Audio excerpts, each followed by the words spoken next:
अच्छा लगे like share and subscribe करो। पूछो को क्यों? क्योंकि हमें मिलती है मोटिवेशन। चलो स्टार्ट करते हैं। डिस्क्रिमिनेंट के बारे में थोड़ा सा बताना चाहता हूँ कि आप कैसे आइडेंटिफाई कर सकते हो।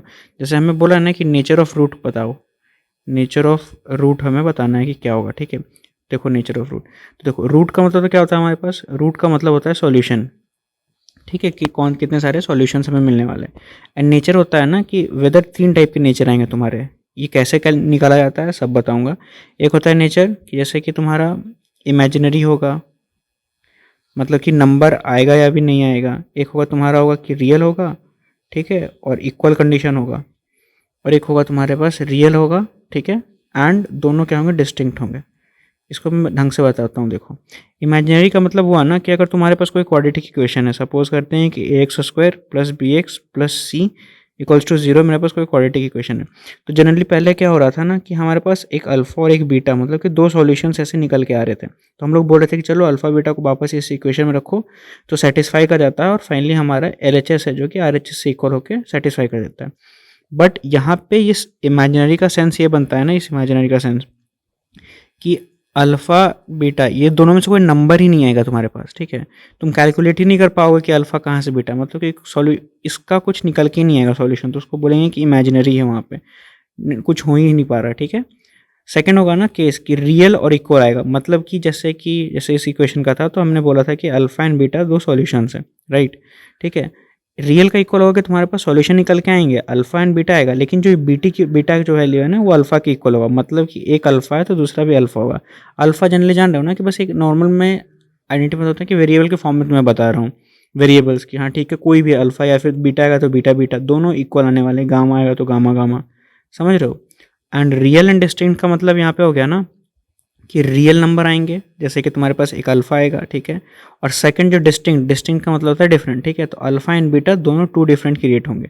तुम्हारे पास एक अल्फा बीटा कॉम्बिनेशन आ सकता है, या फिर बीटा गामा, कुछ भी नंबर हो सकता है। एग्जाम्पल नंबर्स के फॉर्म में देखोगे तो 2 3 हो गया, 3 5 हो गया, कुछ भी सॉल्यूशंस क्रिएट हो सकते हैं। ठीक है, तो नेचर ऑफ रूट के बाद थोड़ा सा तुमको आइडेंटिटी, अब देखो एक और बताता हूँ।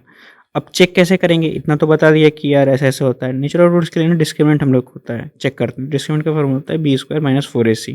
ठीक है, ये इंपॉर्टेंट है, अभी तो बहुत यूज़ होगा, 11th में जाओगे 12th में जाओगे तो फिर और यूज़ होने वाला है।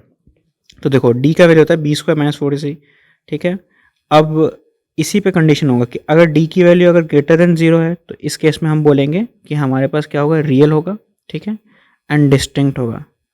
ठीक है, डी की वैल्यू अगर 0 के बराबर आ गई तो हम लोग बोलेंगे कि रियल तो नंबर आने वाला है, उसमें कोई डाउट नहीं है, बट यहाँ पे क्या होने वाला है, दोनों सेम होंगे, सेम इन द सेंस कि आइडेंटिकल आने वाले हैं। Got it. ठीक है, और डिस्क्रिमिनेंट की वैल्यू अगर निगेटिव आएगी तो यहाँ पे हम लोग केस कहेंगे कि भाई इमेजिनरी है, नंबर ही नहीं आने वाला है यहाँ पे।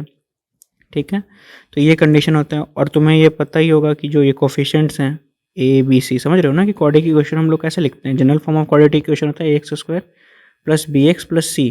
तो यहाँ पे A B C जो तुम्हें दिख रहा है, ये A B एंड C, यही तुम्हारा यहाँ पे सब्सिट्यूट होने वाला है इस इक्वेशन में। ठीक है, और अल्टीमेटली अगर हमें, जब देखो मैं इसके बाद बताता हूँ, अगर हमें D पता चल गया कि अगर D इक्वल टू 0 है, या फिर अगर D नेगेटिव है, या फिर D पॉजिटिव है, तो एक पूरा सॉल्यूशन का तुम्हें सेट पता होगा कि x की वैल्यू जो होती है ना, जो अल्टीमेट में सॉल्यूशन देगा वो देगा -b plus minus √b² - 4ac/2a।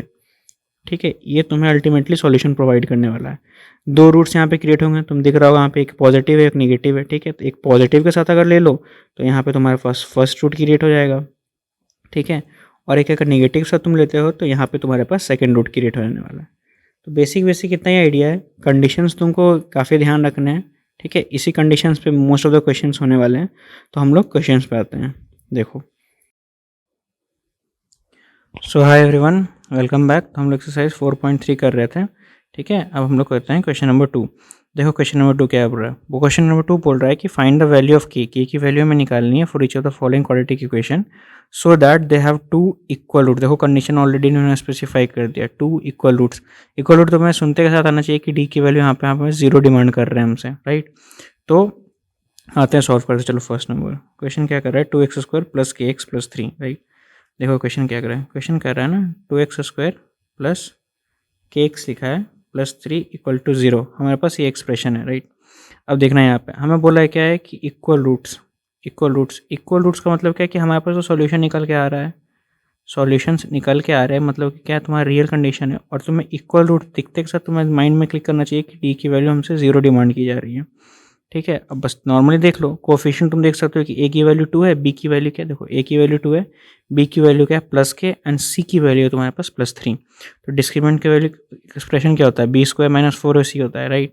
और ये तुम्हें करना है इक्वल टू 0, क्वेश्चन ने डिमांड कर दिया, तो बस b की वैल्यू पुट कर दो, तो b की वैल्यू k थी, k का स्क्वायर -4, a की वैल्यू 2 है, c की वैल्यू तुम्हारे पास 3 है, इक्वल टू 0। इसको थोड़ा सा सिंप्लीफाई कर लो, तो सिंप्लीफिकेशन में क्या हो जाएगा, k स्क्वायर, ये हो जाएगा तुम्हारे पास 4 × 2 = 8, 8 हो जाएगा 24, ठीक है। और ये 0, अब देखो k की वैल्यू कैसे आ गई, k की वैल्यू है ना उधर भेजना, तो उधर भेजने पे क्या हो जाएगा, और ये तुम्हारा रूट में, तो ये ±√24 को थोड़ा सा ऐसे एक्सपैंड करोगे तो आई गेस ये हो जाएगा 2√6, हाँ ठीक, 2√6 आ जाएगा k की वैल्यू, क्योंकि वो 4 6 हो जाए, ठीक है। तो तुम्हारे पास एक्सप्रेशन आ गया k की वैल्यू, तो k की वैल्यू, ठीक है, तुम इसमें से कुछ भी रख सकते हो, k की वैल्यू है तुम्हारे पास ±2√6। इक्वेशन में पुट करके देख लेना है, यहाँ पे इक्वेशन में पुट कर दोगे, ठीक है, और उसके बाद कंडीशन जब अप्लाई करोगे तो तुम्हारे पास ये सॉल्यूशन आने वाला है, राइट। तो ये हमारा क्वेश्चन हो गया, k की वैल्यू डिटरमाइन हो गई। अब आते हैं हम लोग इस क्वेश्चन पे।